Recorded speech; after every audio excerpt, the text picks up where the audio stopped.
Hey everyone, quick review on thinking, language, and intelligence for Unit 7.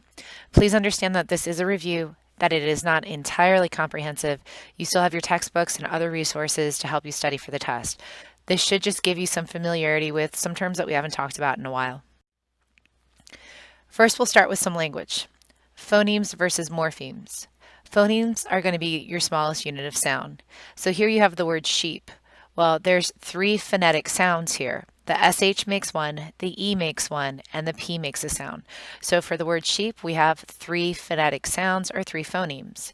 Morphemes, on the other hand, are going to be units of meaning. So here you have a list of prefixes. Re, un, pre, dis, non, miss, all of those things add meaning to the root word.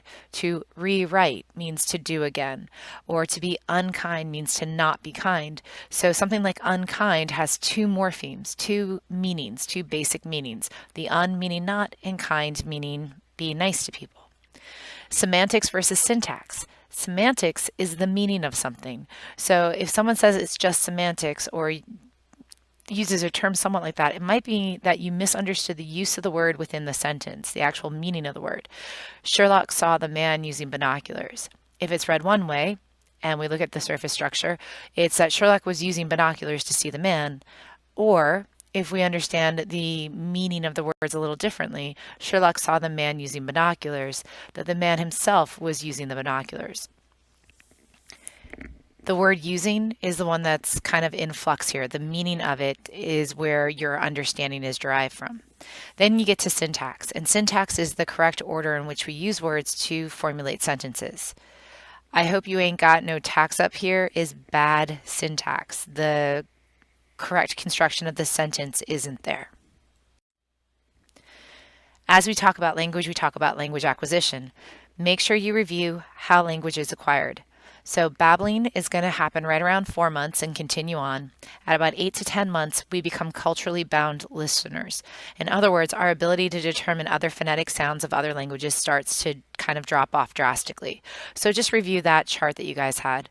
One word or single word speech happens at 12 months. That's when language is starting to be acquired. Everything prior to this is practice. At about 2 years or 24 months, we'll have what's called telegraphic speech. We'll speak in very short sentences that sound very much like a telegraph, usually a noun or a verb. Mommy, go. Pick up. Like things like that. Me up would probably be a better version of it. But again, just this idea that the telegraphic speech is that the child speaks in very few words. Their mean length utterance is going to be rather short, whatever it takes to get the message across. At about 18 months, we'll also have fast mapping, where a single exposure to the word gives the child knowledge of the word. We'll have under and over extensions at this time.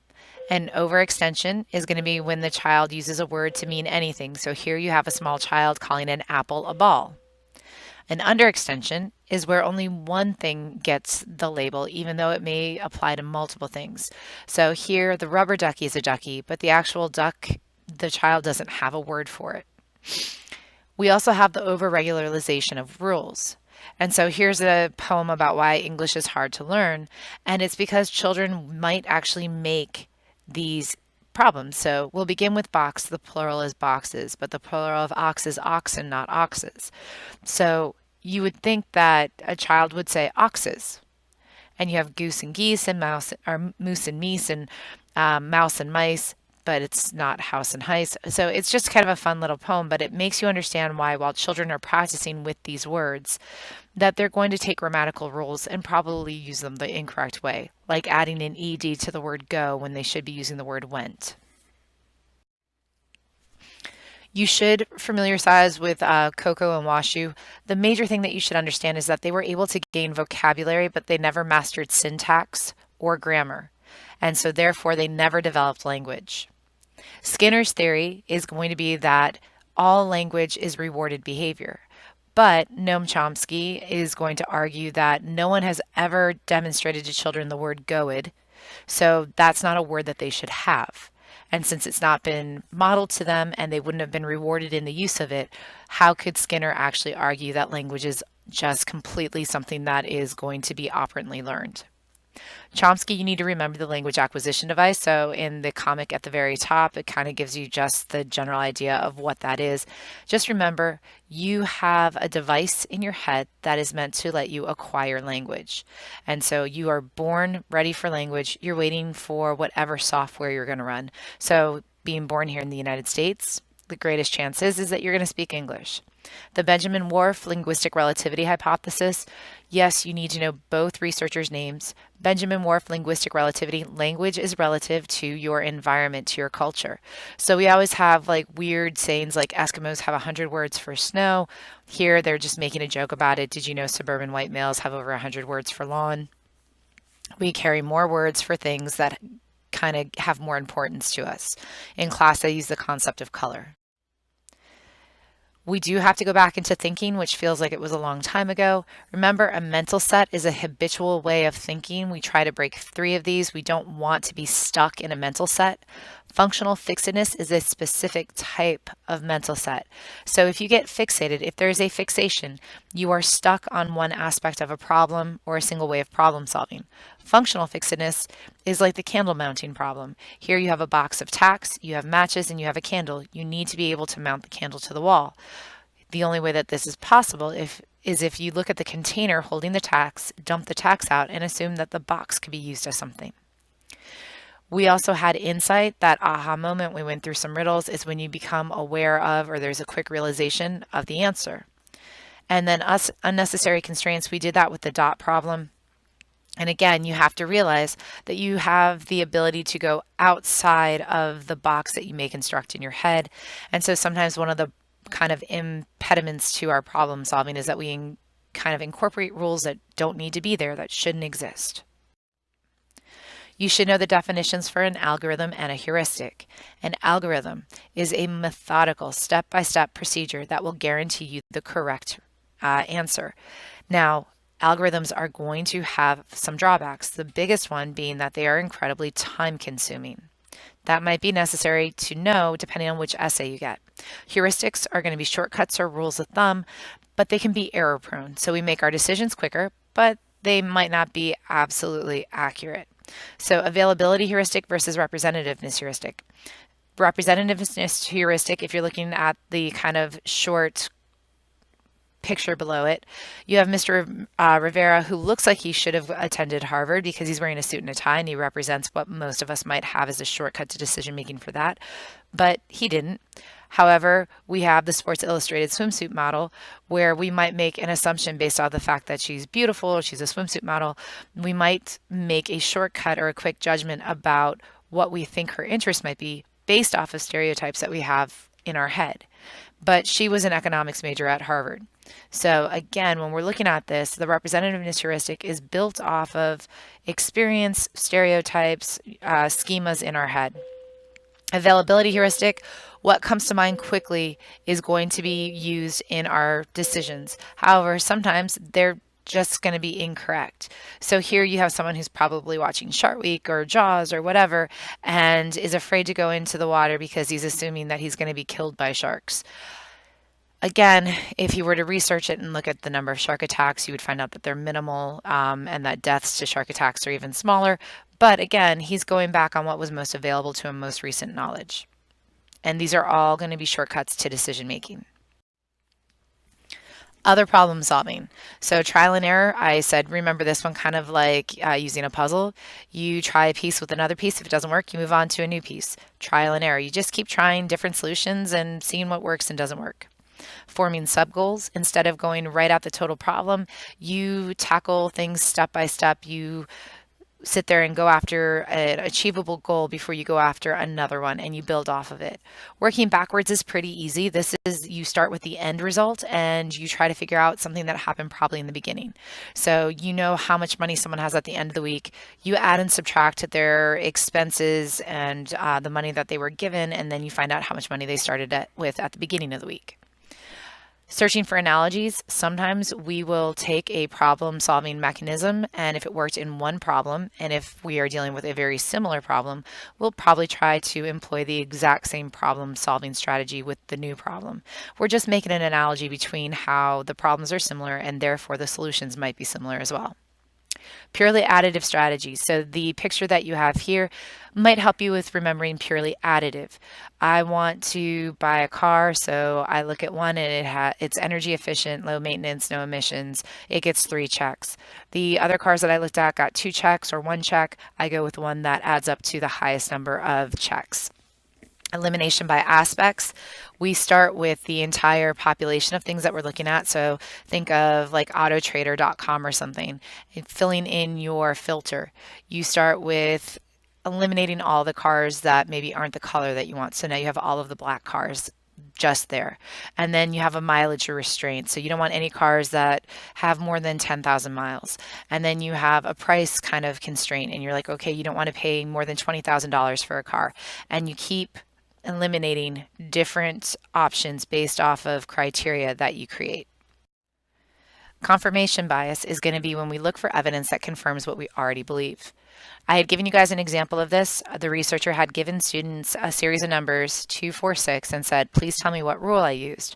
Students said it was counting by 2, and when the researcher said no, they said yes, and they confirmed the rule by only assuming that 2, 4, 6 would then be 8, 10, 12. Even though there might have been some other pattern or numerical computation that could have fit this, they refused to look outside of what they had already decided was the truth.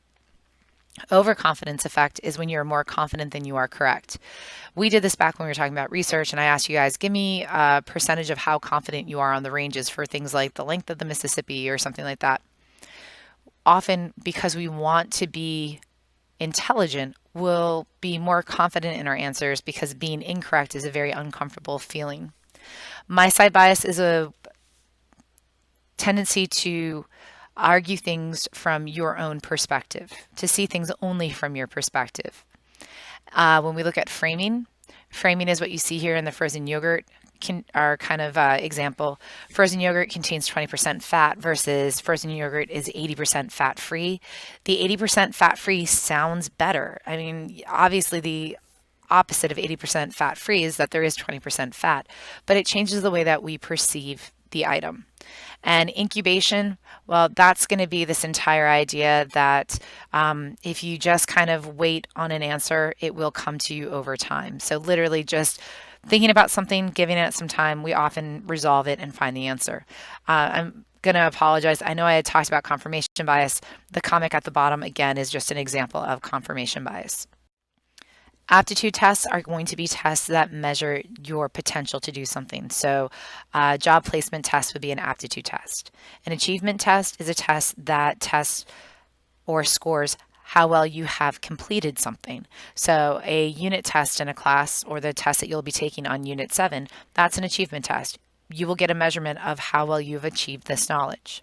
Standardized tests are going to be tests that have the same rules and the same setup no matter where you take it. So you come and you sit for an SAT or an SOL. The same instructions are read to every student in the state of Virginia or in the country taking that test. The constraints on the environment are the same.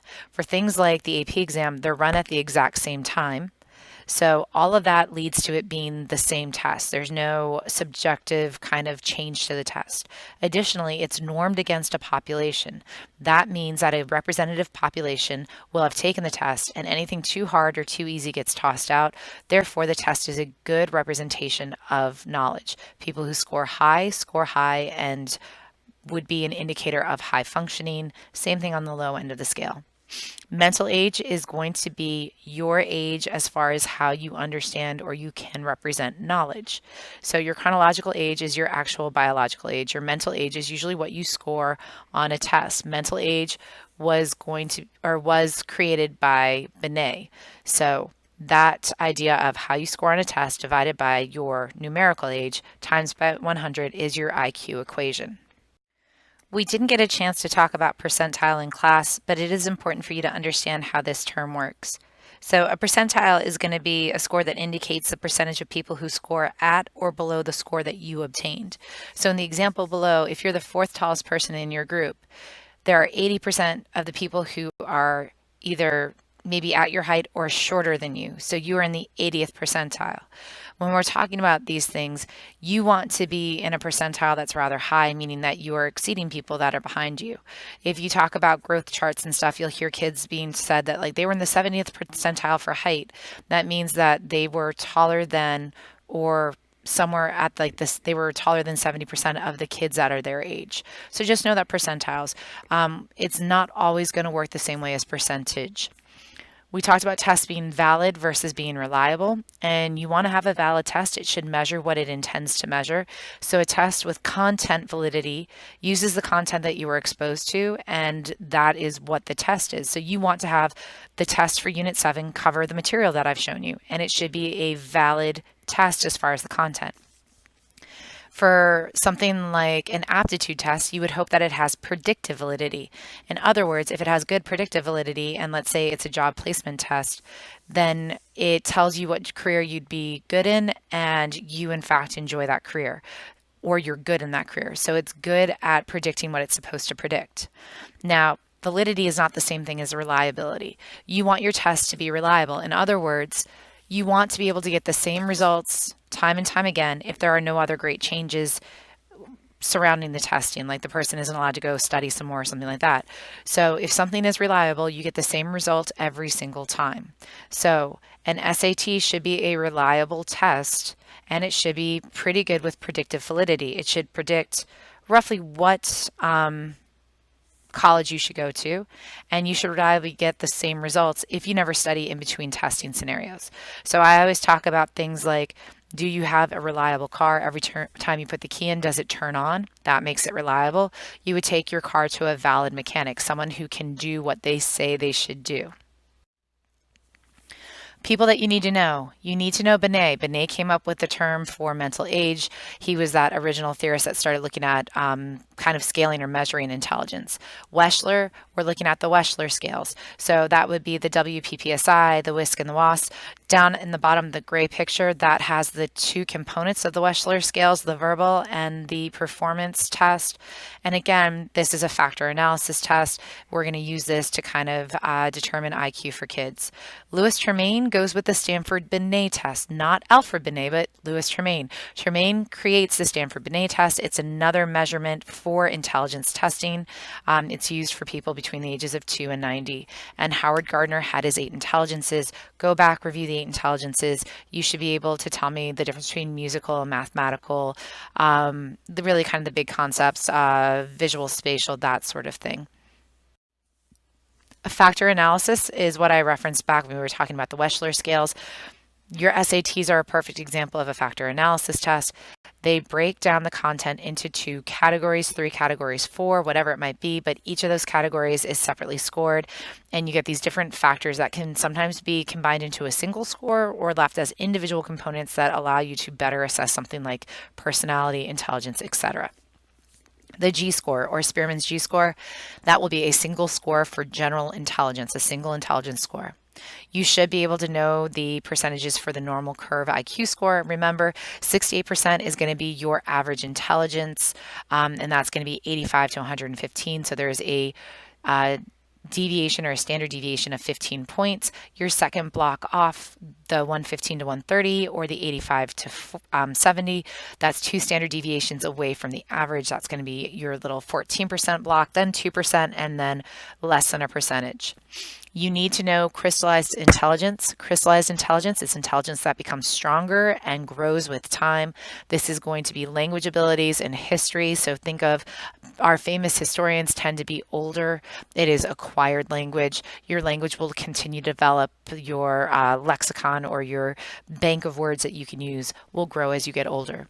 Fluid intelligence is the idea of how we speedily abstract, quickly problem solve. This is going to be more fluid in younger people. And so that doesn't mean that it completely evaporates, but as you get older, it slows down.